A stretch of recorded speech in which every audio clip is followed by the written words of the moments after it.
Bon matin tout le monde, bienvenue à notre webinaire Pause Café, trucs et astuces pour SAP Business One. Ce matin, je suis avec Cynthia Solorzano. Cynthia travaille avec nous au support, donc pour notre clientèle, souvent c'est elle, vous allez tomber dessus si vous avez besoin d'aide pour votre SAP.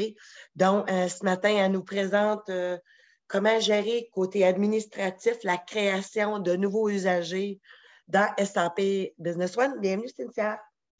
Bonjour Tracy, bonjour tout le monde. Alors, comme mentionné, aujourd'hui, on va toucher un peu les sujets au niveau de la création de nouveaux usagers. Les points qu'on va toucher, ça va être la création d'usagers, les licences, les autorisations et puis les add-ons. Donc, ça va être utile de comprendre un peu ces concepts pour que vous soyez en mesure de pouvoir créer les usagers. Je sais qu'il y a certaines personnes qui nous envoient des demandes pour créer les usagers. C'est quelque chose qui peut être fait très facilement au niveau de votre entreprise, qui peut être géré. Mais si jamais vous êtes encore un peu perdu, c'est sûr, vous pouvez toujours communiquer avec nous, puis ça va nous faire plaisir de pouvoir vous aider. Alors, on va commencer avec la création d'usagers. On va juste fermer ça ici et on va aller dans SAP. Oups, excusez-moi. Dans SAP.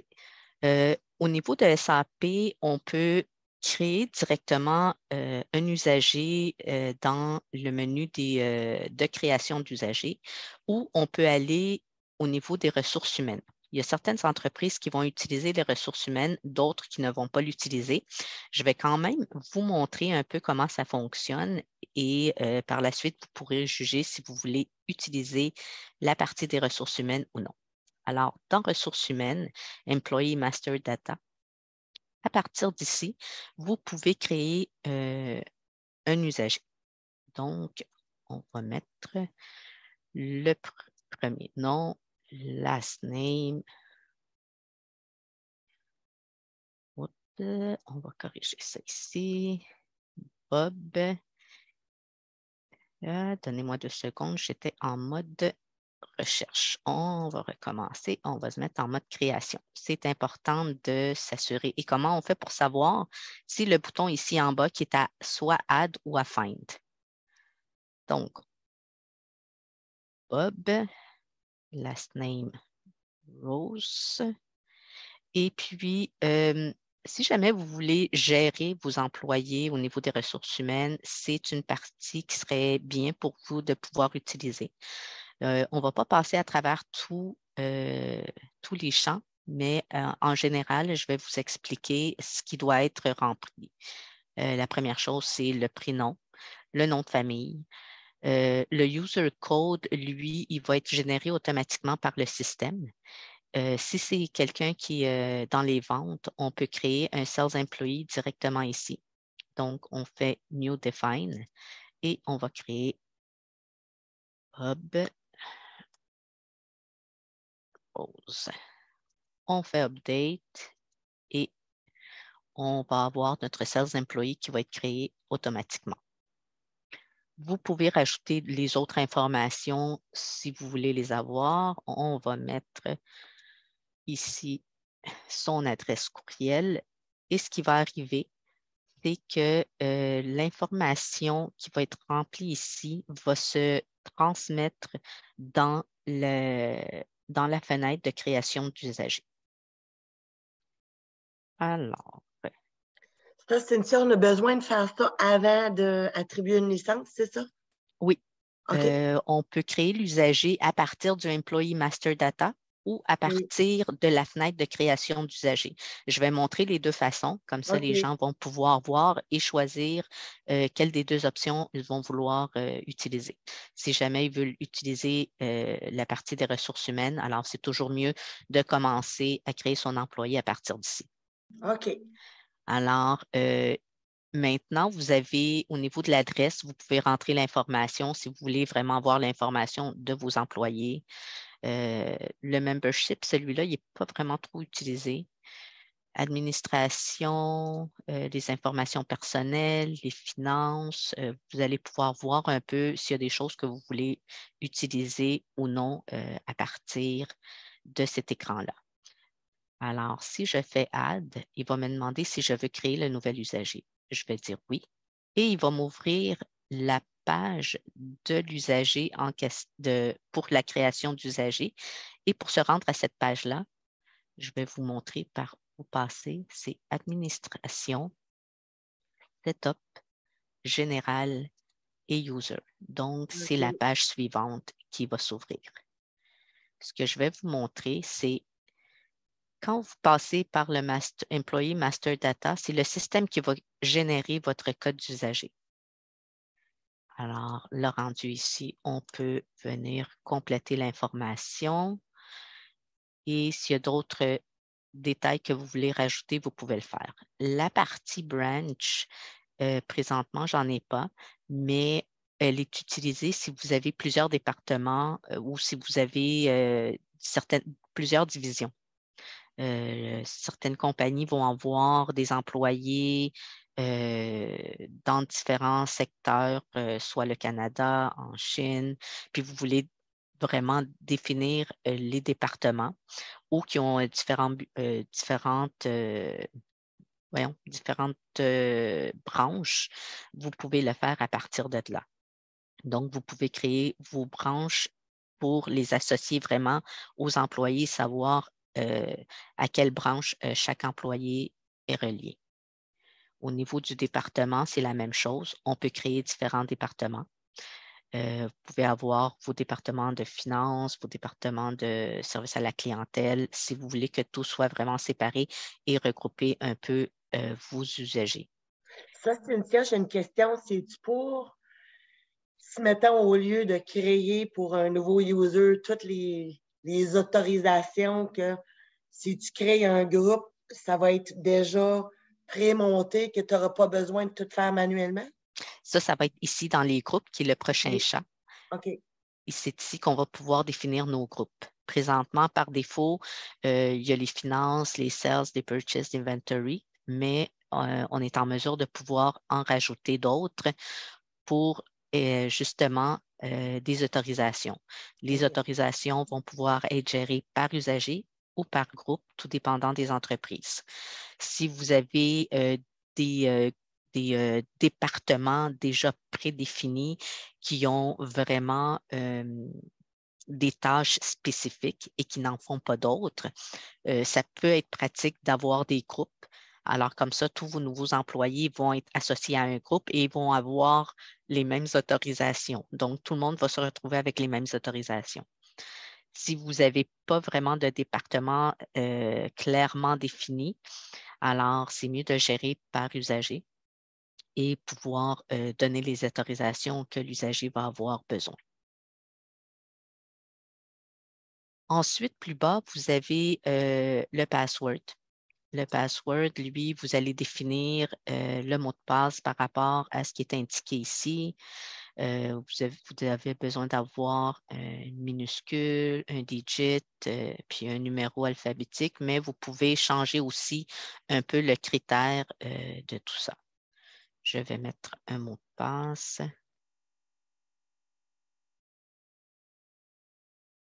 Et voilà.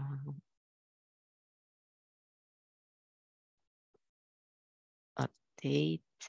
Et j'ai le choix par la suite de pouvoir lui permettre de changer son mot de passe au prochain login. Donc, quand l'usager va se connecter, il va pouvoir changer son mot de passe ou de ne pas changer son mot de passe. Donc, le mot de passe que je vais lui attitrer, c'est celui qu'il va avoir. Si jamais il y a un employé qui quitte, vous avez juste à locker son compte, donc il ne sera plus capable de se connecter à l'environnement de SAP. Quand vous passez par l'employé Master Data, comme je vous avais mentionné, le code d'usager est géré par le système, donc c'est le système qui va le créer. Si vous n'utilisez pas la partie des ressources humaines et vous voulez vraiment juste créer vos usagers, Vous pouvez gérer vous-même la structure de votre user code. Certaines entreprises vont mettre juste le prénom, d'autres entreprises vont mettre la première lettre du prénom avec le nom de famille. Alors, c'est vraiment à vous de voir à mettre une structure pour la création des comptes au niveau des usagers. Donc, on va sauvegarder et on va revenir ici dans notre on va se mettre en mode recherche. On est en mode recherche. Si vous voulez faire la recherche vraiment, puis vous ne savez pas exactement le nom, vous pouvez juste taper étoile sur le champ User Code et vous allez avoir la liste de vos employés, de vos usagers. Alors, après avoir créé l'usager, on a besoin d'aller copier les form settings. Les form settings, c'est vraiment tout ce que les usagers vont voir par rapport aux fenêtres qui se trouvent dans SAP. Je vous montre un exemple. Si on va dans les sales orders, toutes les colonnes qui sont dans la fenêtre, des fois, il y a des écrans qui sont configurés pour que tout le monde puisse voir les mêmes colonnes dans le même ordre. Donc, c'est ce que ça va faire, c'est vraiment que tout le monde va avoir exactement la même visualisation au niveau de tous les écrans et va voir exactement la même information. Ça, c'est au niveau des copy forms. Et pour pouvoir le faire, on doit utiliser, ce qui est important, c'est quand vous créez un usager, de tout le temps avoir un exemple. Donc, vous voulez copier les accès de quelqu'un d'autre.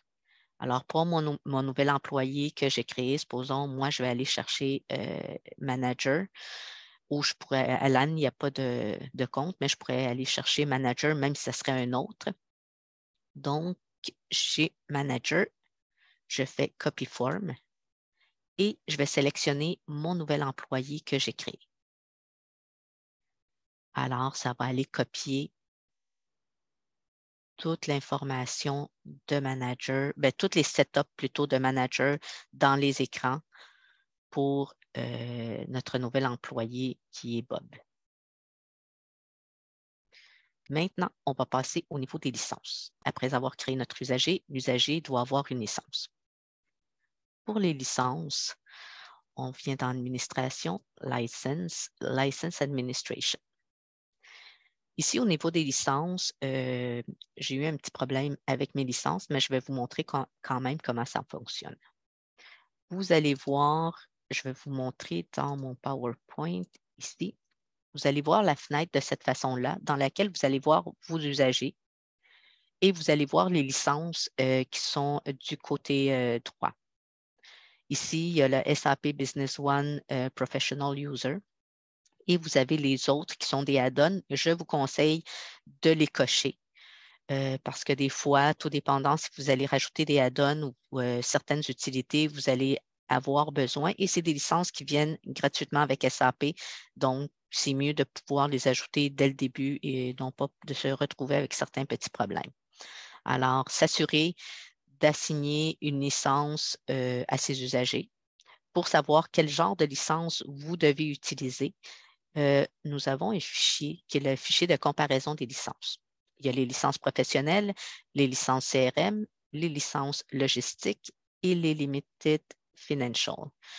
Dans ce tableau, vous allez retrouver vraiment toutes les fonctionnalités de chaque licence pour chaque module. Donc, vous êtes capable de voir vraiment ce que votre employé va faire et de savoir exactement quel genre de licence il devrait avoir de besoin.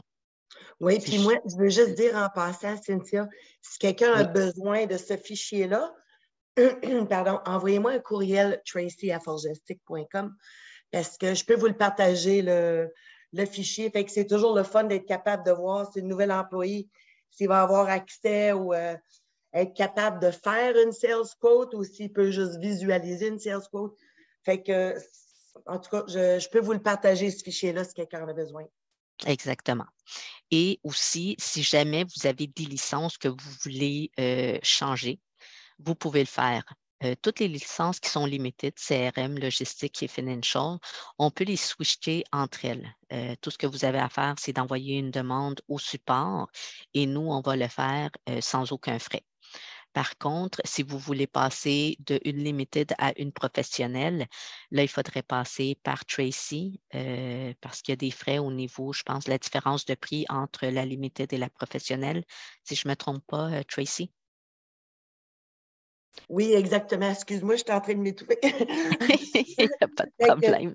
non, c'est ça. Fait que si quelqu'un a une limited puis tu dis, bon, ben, j'ai besoin de changer une limited pour une licence pro, bien, si vous avez une licence pro qui est déjà disponible, qui n'est pas utilisée, on peut faire, tu peux changer l'employé du limited pour le pro, mais si vous ne l'avez pas, je peux faire un upgrade.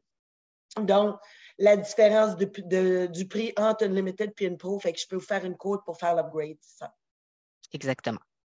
Donc, notre usager a besoin d'une licence. Donc, on va lui assigner soit une licence professionnelle, une CRM, une limited logistique ou financial, selon le besoin.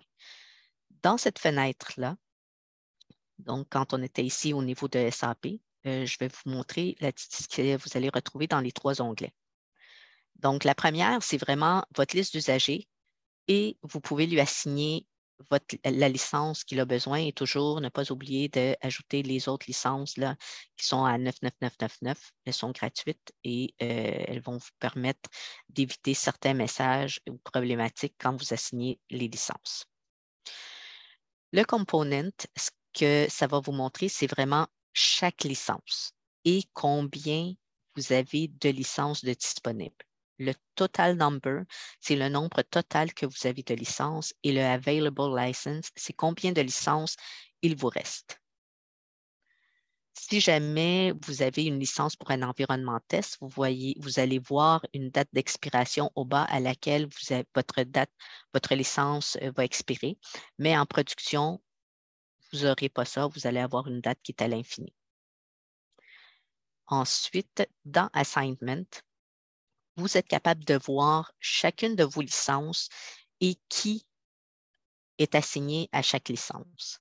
Donc, si jamais vous avez besoin de savoir combien de licences vous avez, si vous avez des licences de libre, c'est l'endroit où ce que vous devez venir pour aller voir vos licences. Dans Assignment, vous avez une colonne par licence et vous avez du côté gauche vos employés. Ils ont un crochet sur la licence qu'ils possèdent. Et au bas, vous avez le total de licences qui ont été assignées et le total de licences qui ne sont pas assignées. Les total free, c'est celles qui sont libres. Alors, vous êtes capable de faire le décompte et vous êtes capable de voir si vous avez des licences, si vous pouvez les changer et qui a certaines licences si jamais vous voulez vérifier un peu votre système, comment est-ce qu'il est rendu, s'il y a des employés qui ont quitté et qu'il y a encore des licences assignées et que vous pouvez utiliser. C'est sûr, c'est toujours mieux avant d'aller acheter une nouvelle licence de voir si on en a disponible ou si tu vois que tu n'en as pas de disponible, mais qu'en regardant la liste des employés, puis il y en a 3 qui sont partis, qui ne sont plus chez vous, bien, c'est le fun de savoir que tu peux juste réassigner ces licences-là à la nouvelle personne au lieu d'en acheter une autre inutilement. Là. Exactement. Maintenant, après avoir donné notre licence à notre employé, il faut aller dans les autorisations. Alors, on va aller dans j'ai un petit plan de mémoire, setup. Ils sont rendus où les autorisations? Je suis désolée. De licence. Je ne sais pas si c'est pas moi, c'est moi qui ne vois pas bien là. OK, il est là, autorisation. Bon. Voilà. Donc, au niveau des autorisations, c'est ici qu'on va venir définir les autorisations ou copier plutôt les autorisations d'un employé. Les droits qu'un usager va avoir sont définis par la licence que l'usager a. Donc, si un usager a une licence Limited Financial, même si vous lui donnez plus d'autorisations, il ne les aura pas. parce que c'est la licence qui prédomine sur les autorisations. C'est sûr qu'au début, les premiers usagers que vous allez créer, vous allez devoir manuellement donner les autorisations ou enlever certaines autorisations. Et pour les prochains, vous allez pouvoir copier d'un usager à l'autre les autorisations, ce qui va être beaucoup plus facile pour vous de pouvoir gérer. Souvent, vous allez avoir des messages d'erreur qui disent que vous ne pouvez pas accéder à telle fenêtre parce que vous n'avez pas les autorisations. Et dans le message, c'est indiqué exactement à quoi l'usager n'a pas droit. Alors, si vous venez ici dans Autorisation, dans TextFind, vous allez être capable d'écrire le nom qui est en gras dans votre message d'erreur et venir trouver et pouvoir lui donner l'autorisation si l'usager devrait l'avoir. Alors, pour copier les autorisations d'un usager à l'autre, tout ce qu'on doit faire, c'est que je vais prendre mon usager, exemple ici, Manager, et je peux faire un drag and drop sur l'employé le nouvel employé que j'ai créé. Il va me demander, puis c'est important de lire les messages juste au cas où vous l'ayez fait à l'envers. Alors, ils vous disent, vous êtes sûr de vouloir copier ou appliquer les autorisations de manager à Bob. On fait oui. Donc là, Bob se retrouve avec tous les accès de manager. Si jamais il y en a quelques-uns que vous vous rendez compte que vous ne voulez pas avoir, alors vous pouvez les enlever ici à Not Authorize. Une chose importante à faire, si jamais vous donnez les autorisations manuellement au lieu de copier quelqu'un d'autre, c'est de ne pas venir, je vous donne un exemple ici, et enlever toutes les autorisations.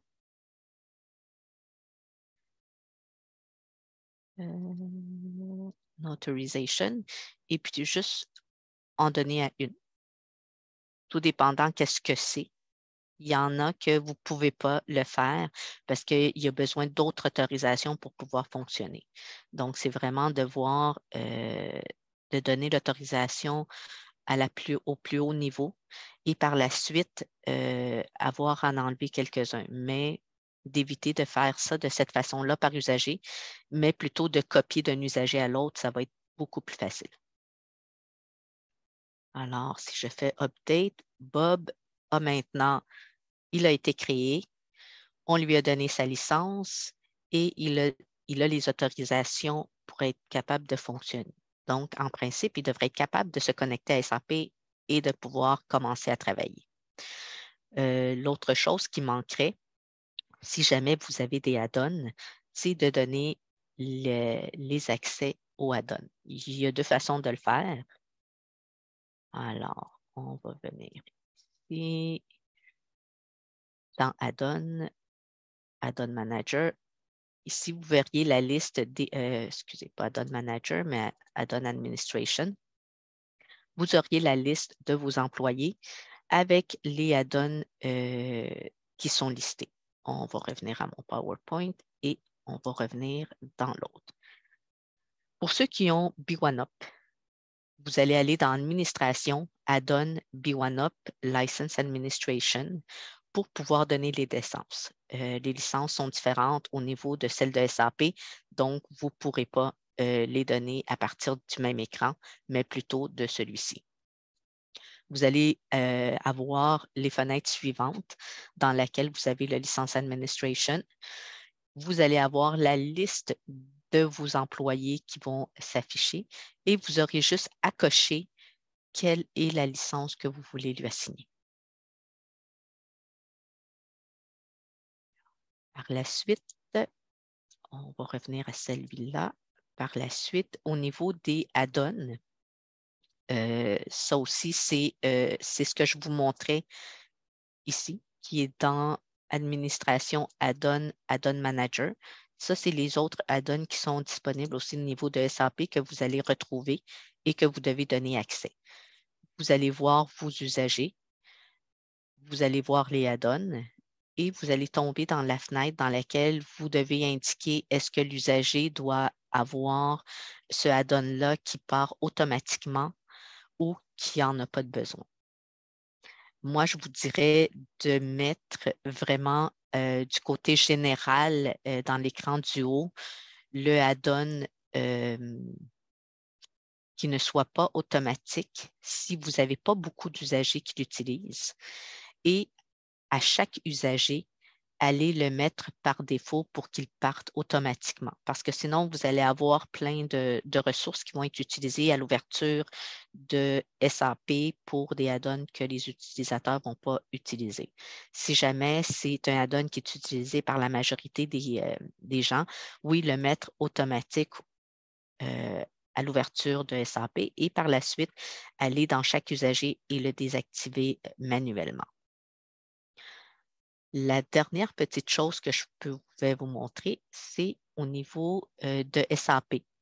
Vous pouvez avoir un background que vous pouvez utiliser au niveau de votre SAP, l'image ou le logo de votre entreprise, ou simplement des fois pour pouvoir différencier vos compagnies de l'une à l'autre.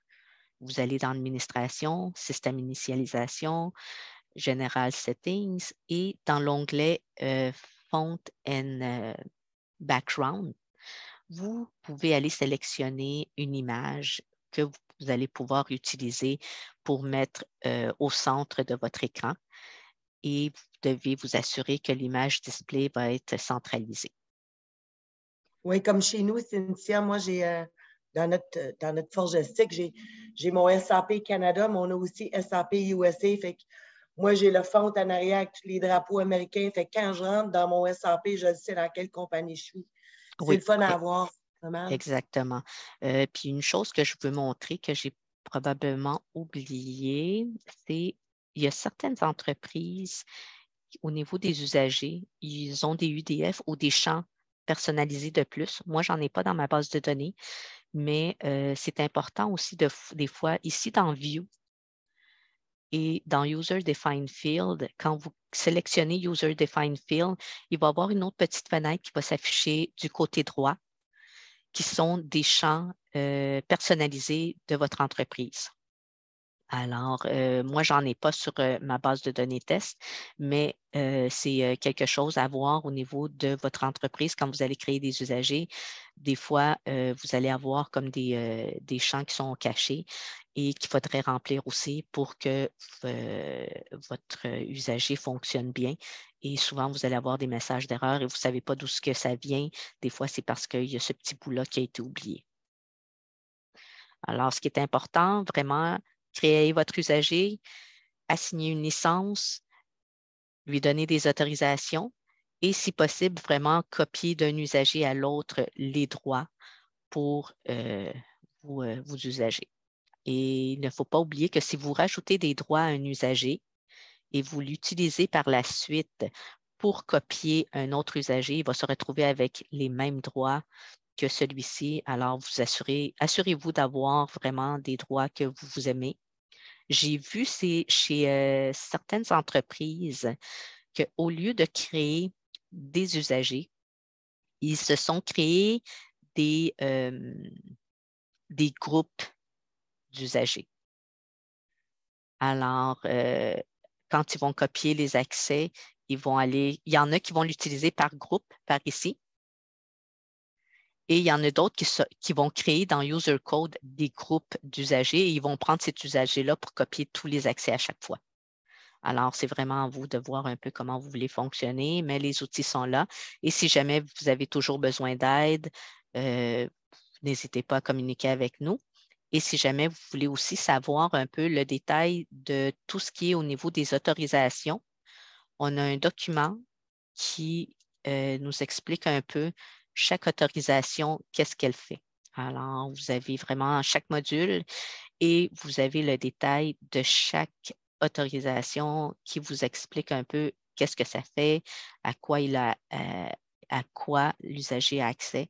Donc, c'est quelque chose qui peut vous être utile, puis que Tracy aussi va pouvoir vous envoyer. Oui, si quelqu'un voudrait ce document-là, envoyez-moi un courriel Tracy, Tracy, à forgestic.com, puis je vous le ferai parvenir. Oui, Alors, pour toutes vos demandes, vous pouvez envoyer des courriels à support@forgestic.com. Si jamais vous n'avez pas accès au portail de Forgestic pour ouvrir vos billets, vous pouvez envoyer une demande et ça va nous faire plaisir de vous donner accès au portail. C'est une façon plus rapide de communiquer, plus facile, plus facile de communiquer avec nous pour ouvrir des billets et suivre l'état de vos billets. C'est tout pour moi, Tracy. Merci beaucoup, Cynthia. Merci tout le monde. Puis, si vous avez des questions, merci de nous contacter. Bonne journée, tout le monde. Bonne journée. Bye.